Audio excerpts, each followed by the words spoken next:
શ્રીજી સંગાથે આજ પધારો હે પ્રમુખ રાજ શ્રીજી સંગાથે આજ હે થનગન સૃષ્ટિ સમાજ થનગન સૃષ્ટિ સમાજ સ્વાગત કરે છે આજ પધારો હે પ્રમુખ રાજ શ્રીજી સંગાથે આજ વધામણા વધામણા વધામણા મીઠા મીઠા મીઠા રે વધામણા વધામણા વધામણા વધામણા મીઠા મીઠા મીઠા રે વધામણા હે, થનક થનક થનક સૃષ્ટિ નાચે નાચે નાચે ધનક ધનક ધનક સૃષ્ટિ નાચે નાચે શ્રીજી પ્રમુખજી રાજે રાજે સ્વાગતમ સ્વાગતમ આજે આજે ધનક ધનક ધનક સૃષ્ટિ નાચે નાચે હા થનક થનક થનક સૃષ્ટિ નાચે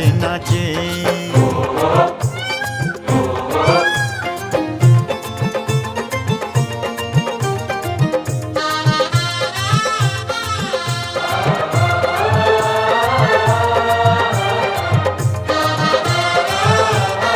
ઝાંઝને મૃદંગ નાદ શરણાયું નાની નાદ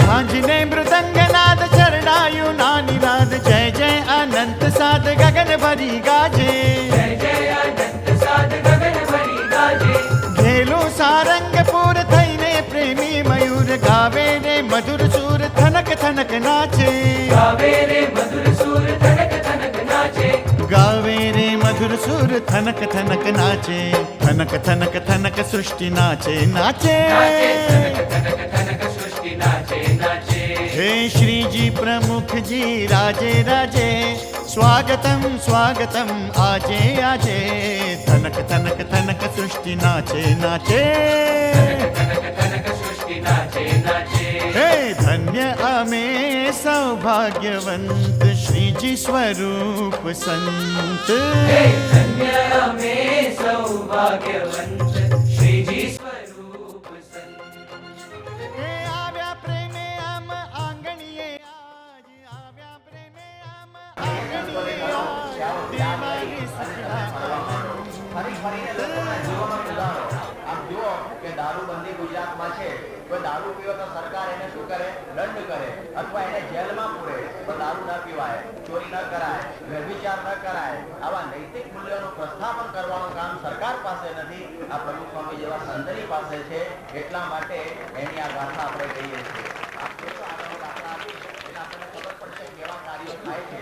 આપ જોઈશો ભગવાન સ્વામિનારાયણે આવા સંતો બનાવેલા, એમાંની એક ગાથા સાથે હું સ્વામીની થોડી વાત કરી લઈશ. તો એ બધા સંતોને કહ્યું કે તમે ફરવા માંડો. તો ભગવાન સ્વામિનારાયણના સંતો ફરવા માંડ્યા. એ વખતે સ્વામિનારાયણના ધર્મને લોકો નવો ધર્મ કહેતા. આ એક નવી વાત છે. ઘણી વખત લોકો સ્વામિનારાયણ સંપ્રદાયમાં આવે ને તો લોકોને થાય કે તું સ્વામિનારાયણ થઈ ગયો, મુસલમાન થઈ ગયો તો વાંધો નહીં, સ્વામિનારાયણમાં ક્યાં પૂછ્યો? આજે પણ લોકોને એવું થતું હોય, સ્વામિનારાયણમાં ક્યાં પૂછી ગયો? હવે આ સ્વામિનારાયણ ધર્મ તો હિન્દુ ધર્મનો, વૈષ્ણવી સનાતન ધર્મની એક સુવિકસિત શાખા છે. એ કોઈ વેદ ઉપનિષદથી બહારનો ધર્મ નથી. હિન્દુ ધર્મ જેવી કોઈ એક જેને કહેવાય ને એક સંસ્થા જેવું નથી. હિન્દુ ધર્મ તો 4 સંપ્રદાયમાં વહેંચાયેલો છે. શૈવ છે, શાક્ત છે, વૈષ્ણવ છે અને સ્માર્ત છે. એ 4ની અંદર વહેંચાયેલો હિન્દુ ધર્મ છે. એટલે હિન્દુ ધર્મ યુનિવર્સિટી છે અને સંપ્રદાયોની કોલેજો છે. એમ બનીને હિન્દુ ધર્મ બને. સંપ્રદાયો વગર તમે હિન્દુ ધર્મની કલ્પના ન કરી શકો. એટલે ધર્મને ઉતારનારી જે જીવનમાં સંસ્થાઓ એમના શું કહેવાય? સંપ્રદાય. તો સ્વામિનારાયણ સંપ્રદાય એ વખતે બધું બહુ જબરજસ્ત હતું. હિન્દુ ધર્મમાં બુરાઈઓ બેઠેલી, યજ્ઞમાં હિંસા થતી, સતી થવાના કોળીબાઈ, દીકરીઓને દૂધ પીવડાવીને અને દૂધમાં ડંગોઈને મારી નાખતા, બાવાઓ બધા સેવકો નાખતા. ત્યારે શ્રીજી મહારાજે આ એક ક્રાંતિ કરી અને કહ્યું કે આ બધો પાખંડ છે, આ મારો હિન્દુ ધર્મ નથી. આવું કહેનારા ભગવાન સ્વામિનારાયણ રામ ગયો અને એ વખતે એમણે શુદ્ધિનો સંપ્રદાય સાચ્યો અને બાવાઓની પર બગડેલા. પછી મહારાજે ભુવા જાગરી અને દોરા ધારા બંધ કરાવ્યા. ત્યારે બધા ભુવાઓની પર બગડ્યા. પછી બ્રાહ્મણો કીધા એટલા માટે કે આપણે બધું યજ્ઞમાં હિંસા બંધ કરે છે. બ્રાહ્મણોમાં ગોટાળો ઉભો થયો. એટલે આ બધા સ્વામિનારાયણ પાખંડ કહેતા, આમાં પુરાણો ભાવ કહેતા. કે ભગવાન કે જે કહેવું એ કે મારે શુદ્ધિ કરવી. કારણ કે જ્યારે જ્યારે સમય થાય છે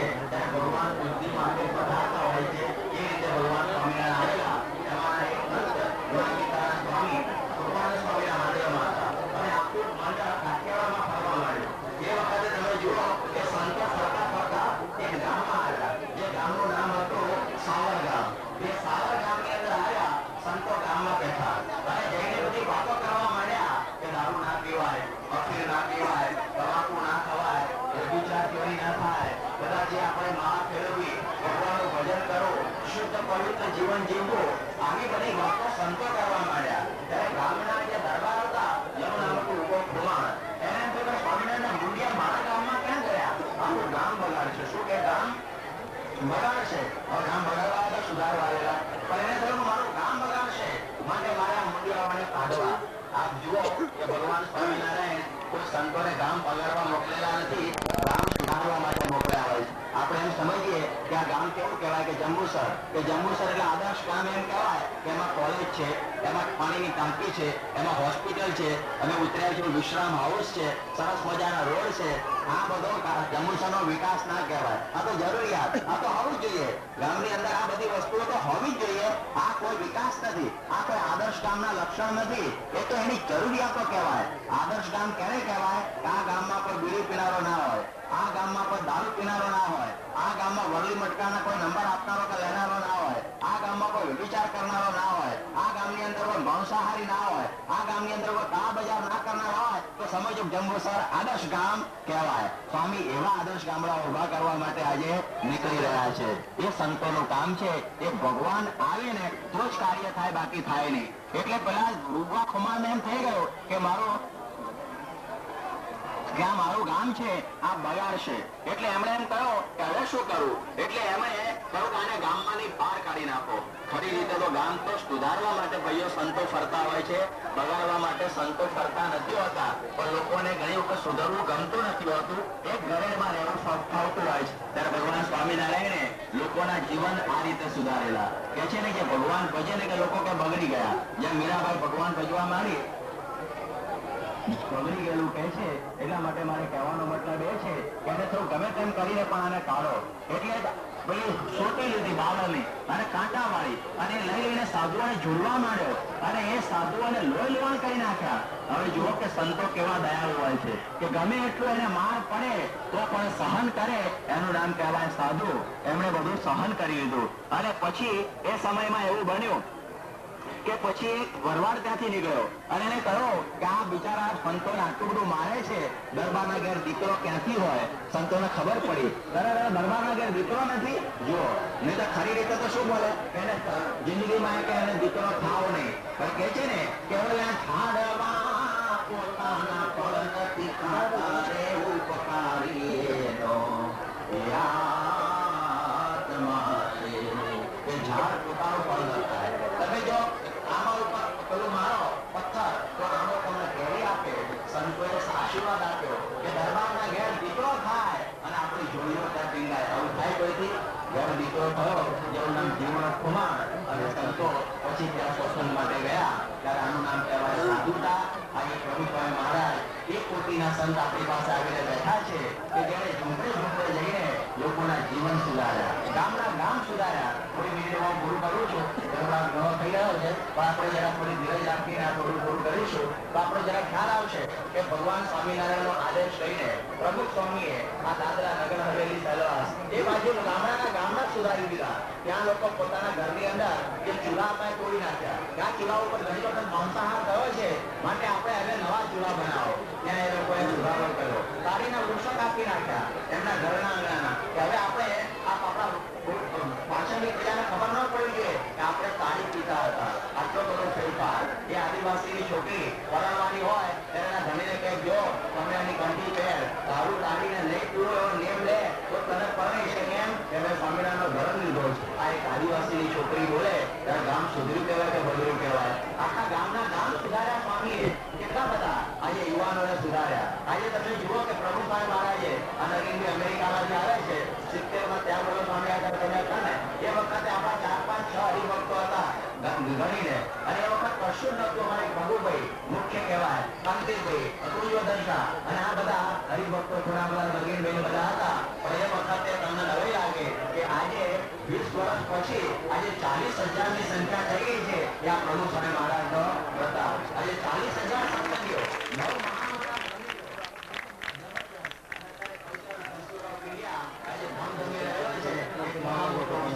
આપણા ભાઈઓ કેવા સુધર્યા. અત્યારે તમને મારા વાત કરવાની જરૂર નહીં. અમેરિકાની અંદર તો જો તમે દારૂને માંગ ના લો તો હજી સુધર્યો નથી કે લે પછી સુધર્યો કહેવાય. તો દારૂ બગડી ગયો એવો નવ દેશી રહ્યો. અને આવી પરિસ્થિતિની અંદર નિયમો પાડવા એ કોઈ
વાળા સંતો એ બધો મોહ માયા છોડીને જયારે ભગવા પહેરીને બેસે ત્યારે કેટલો સુધારો થયો કહેવાય. ત્યારે આ પૃથ્વીની અંદર આ પ્રમુખ સ્વામી મહારાજનું પ્રણામ આટલું જોરદાર છે. ત્યારે એક દિવ્ય સંતે નીચેને આટલું કાર્ય કરેલું. મને યાદ છે અહીં આટલી મોટી સભા જોઉં છું. બાકી અમે જયારે હિન્દુ બાપુમાં હતા 34 વર્ષ પહેલાની મને વાત યાદ આવે છે. તળાવડી ઉપર ગોપાલજીના મંદિરની અંદર જમિયત રામ ધરાશંકર જન્મુસર વાળા ત્યાં ઉતરતા ત્યારે 5 માણસ બેઠા હોય અને અમે ટ્રેનમાંથી આવતા અમે કરતા હોઈએ અને અહીંયા આગળ પડ્યા હતા અને પેલા થોડા પીઠામાં પડ્યા હતા. પણ હવે જોતો એ પરિસ્થિતિ અમને ખ્યાલ છે. પણ આજે આ પ્રમુખ સ્વામી મહારાજે આજે આખા દુનિયાની અંદર સ્વામિનારાયણ ધર્મને બહાર મૂકી દીધો. આ એવા પુરુષ આપણી પાસે આવ્યા છે એમની સાધુતાનો બતાવ. આજે વિશ્વની અંદર કોઈ કહે દુનિયામાં વિશ્વવંદ્ય સંત કોણ છે તો દુનિયાભરના સંતો એ પછી ગોપ હોય કે વિશ્વભરના આપણા સંતો પણ કહે છે. તમારા ચિદાનંદ સ્વામી કે જેમ આપણે સ્ટેથોસ્કોપ જોઈએ ડોક્ટરની યાદ આવે, વકીલને જોઈએ અને કોર્ટની યાદ આવે, એમ પ્રમુખ સ્વામીને જોઈને ભગવાનની યાદ આવે. એ સંત આજે આપણી સામે છે. એમની આજ્ઞાનો સાધુતાનો દિવ્ય સંતને આપણે આજે જંબુસરની અંદર આજે દર્શન કરી રહ્યા છે. આમોદમાં પણ જબરજસ્ત સભા થઈ. ત્યાં પણ બધાને સત્સંગનો રંગ લાગ્યો. આજે તમે જર્મનીની અંદર, જાપાનની અંદર, ઓસ્ટ્રેલિયાની અંદર, સ્વિટ્ઝરલેન્ડની અંદર, સ્પેનમાં, પોર્ચુગલમાં બધી જગ્યાએ આપણા મંદિરો થઈ ગયા. આજે આપણે એક જંબુસરનું મંદિર કરતું તો લાગે શું થયું? અત્યારે તો સાઉથ આફ્રિકામાં, દક્ષિણ આફ્રિકા રંગભેદવાળા દેશની અંદર પણ આજે 3 મંદિરો ત્યાં ઉપસ્થિત થઈ ગયેલા છે. આજે દુબઈની અંદર પણ મંદિરો. કેટલો બધો સત્સંગ, કેટલો બધો આગળ પડેલું છે. ત્યારે પૂજ્ય સ્વામી શ્રી કહે છે કે સંસ્કાર આપવા એ મોટા મોટી સેવા છે. એટલે ભગવાન આપીએ એટલે ભેગા ભેગા સંસ્કાર પણ આવી જાય. એટલા માટે ભગવાન આપવા માટે સંતો વિચરણ કરતા હોય છે. એમાં એક દિવ્ય પવિત્ર સંતની આપણને આગળ પ્રાપ્તિ થઈ છે. એ આપણા પૃથ્વીના બહુ મોટા ભાગ્ય છે. અત્યારે પ્રમુખ સ્વામી મહારાજ ખાલી સ્વામિનારાયણ સંપ્રદાયના રહ્યા નથી તો ઓળખ માટે ખરા કે ભાઈ પ્રમુખ સ્વામી કોણ છે કે ભાઈ સ્વામિનારાયણ સંપ્રદાયના સંત છે. પણ સંતને કોઈ પંત નથી હોતો, એ તો બધાના હોય છો. એ કહે છે ને એ આજે વિશ્વના સંત આજે બની ચૂકેલા છે. એક આપણા માટે ગૌરવનો વિષય છે કે આજે પ્રમુખ સ્વામી એક આંતરરાષ્ટ્રીય વિશ્વવ્યાપી એવા એક સંત આપણી સામે છે અને આપણા ગુરુ છે. એનો કેફ રહે કે ભાઈ આ સંત કોણ છે કે અમે એમના શિષ્ય છીએ. આપણને કેફ રહે કે જેની ઉપર કોઈ આગળ ના ચિંતી શકે. બાકી અમુક સંતોનું બધું ગરબડ હોય. અમારે કાઠિયાવાડમાં એક સંત મળ્યા, એક ગુરુ મળ્યા. એમના શિષ્યો કે અમારા ગુરુ બહુ પ્રતાપી છે, બધું બરોબર છે, શું છે પણ રાત્રે જરા ખબર રાખવી પડે કે કેમ એમ કે સિનેમા જોવા જતા રહે છે. જરા ખ્યાલ રાખવો મૂકવાનું પડે કે આવા ગુરુ રાખવાનો પણ રાખવાનો પડે કે આના ચાલે આવે કેટલી પેઢીઓથી. ત્યારે આવું ઘણું બાપા હોય છે. ત્યારે બધું આખો અઘરી વાતો છે, અતિ કઠણમાં કઠણ છે કે આજે એને જેની આંખ, જેના કાન બધું નિયમમાં હોય ત્યારે આવા સંતોમાં ભગવાન કામ કરતા હોય છે. એના પગમાં ભગવાન ચાલે, એના નેત્રમાં ભગવાન જુએ. નહીં તો આટલા બધા બની શકે ખરું? આટલો બધો ફેરફાર અહીં બેઠા બેઠા વૃત્તિ દ્વારા લંડનના હરિભક્તોને સેવે, અમેરિકાના હરિભક્તોને સેવે. એ અમુક પક્ષી હોય ને પાંખમાં લઈને પીડાને સેવે, અમુક પંખીઓ હોય ને એની સામે જોઈને સેવે, અને અમુક પંખી છે ને પોતાની વૃત્તિથી સેવે. આ પ્રમુખ સ્વામી વૃત્તિ દ્વારા આખી દુનિયાની અંદર રહેલા 10 લાખ હરિભક્તોનું સેવન કરી રહ્યા છે. એટલે એવા સંત આપણા આવ્યા. અત્યારે બધું હવે શાંત પડેલું છે. સ્વામીના આશીર્વાદનો બધો લાભ લેજો. કારણ આવા સંતના દર્શન છે ને એ પણ થતા નથી. સાધુ નામ દર્શન ગુરુને આવા સંતના દર્શનથી પણ અંતરની અંદર ફેરફારો થતા હોય છે. એ પ્રકારના દિવ્ય કોટીના સંત છે. એટલા માટે આપણે પહેલા કહ્યું છેલ્લી વાર કે રામ શ્રીજુ ગણ સજ્જન ધીરા ચંદન તરુહરી સંત સમીરા મોમન અરુ અસ વિશ્વાસા રામ પે અધિક રામ કરદાસા. કે જેને ભગવાને અંતરમાં રાખેલા છે અને જે ભગવાનની વાર્તા, ભગવાનનો જે સંદેશો પ્રસારવા માટે આખા વિશ્વમાં અવિરતપણે જે પોતે વિચરી રહેલા છે એવા એક સંતને આપણે આગળ વંદન કરીએ છીએ. આપણે એની સામે બેઠા છીએ.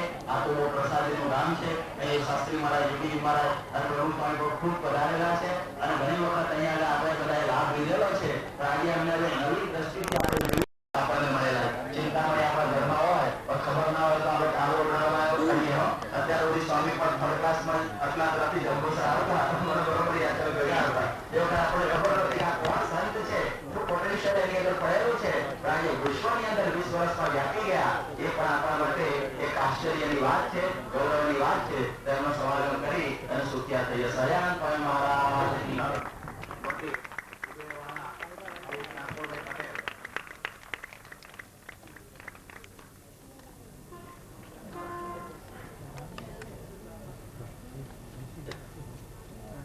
પૂજ્ય વિવેક સાગર સ્વામીને બિપિનભાઈ ઈટાભાઈ, પૂજ્ય કોઠારી સ્વામી ને ચંદુભાઈ કોટનભાઈ, પૂજ્ય રાધેશ્વર સ્વામીને બાલુભાઈ લલ્લુભાઈ, પૂજ્ય આચાર્ય સ્વામીને નવનીતભાઈ જીભાઈ આચાર્ય. ત્યાર પછી આજના આપણા એ પૂંજાભાઈ મોરીને નવનીતભાઈ જીભાઈ, મામલતદાર શ્રીને નગીનભાઈ લલ્લુભાઈ,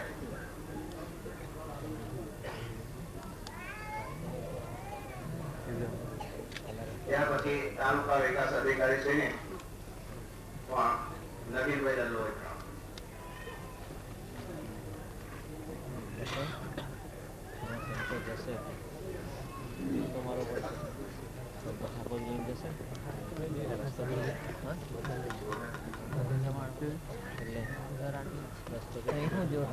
હું તો કરતા હું કરો